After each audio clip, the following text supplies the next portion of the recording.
Oh man, how about that Charlie Sheen roast? That was pretty good too, dude. So we taped it. Of course, I mean, I broke That's epic. Broke my fucking nose at the Charlie Sheen roast. You're mad, man. You're insane. Oh, dude, I love that. I'll tell that story too. But William Shatner said, "Fuck, Steve." Really? William Shatner says, "What the fuck?" Oh what my the God. Yeah, it's classic. And so when we taped the Charlie Sheen roast, this part I think is so fucking funny. Like when it was like maybe like a week before it actually aired, after we taped it, and Charlie invited everybody that was involved with the roast to his house, this huge fucking mansion. You got to remember this. Charlie's house? Yeah. Yeah, and this is like before shit got real crazy with him. It was after it got crazy at first, but before it got super crazy. right. He was crazy though still. Oh, Yeah. dude. I mean, he had everybody over to his house before we taped the roast and after when it aired. So it was before we taped the roast when I first met him, and we're at the house, and he like pulled me aside. He Just said, a party? just to hang. It wasn't like a party Charlie just hang Sheen out. style. It was more just like everybody meet before we work together. Okay. So we're at the Charlie Sheen's house. You know, the first time I met him there, he pulled me aside. He said, "You know, man, Steve-O, you and me, when we go down in flames, we don't fuck around." You know, like, and I felt like that was so cool. And then when Steve, man, God damn. Amazing. And then when we were at his house to watch it, right, which was so crazy because he had that whole like fucking meltdown debacle with the 2.5 Men, and and he had like I guess got fired from the show, and so when the Charlie Sheen roast aired, it aired immediately after the very first episode that featured Ashton Kutcher. Oh wow! Right, Ashton Kutcher replaced him, and so on the whatever the network this premiere with the Ashton Kutcher season was, the Charlie Sheen roast on Comedy Central aired immediately afterwards. So we watched both of them in Charlie Sheen's living room with Charlie Sheen, and he didn't know what how they killed off his character. He didn't know what the fuck they did after he left. So we're sitting there in the living room with fucking Charlie Sheen while he watches this the death of Charlie Sheen.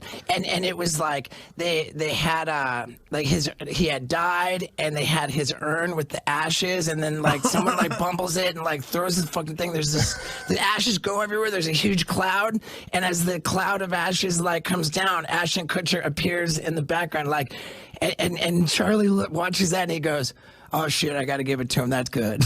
You know? He didn't know what to expect, and so then that same night, I'm like, "Hey, dude, Charlie, let's get a photo, take a selfie, me and Charlie Sheen."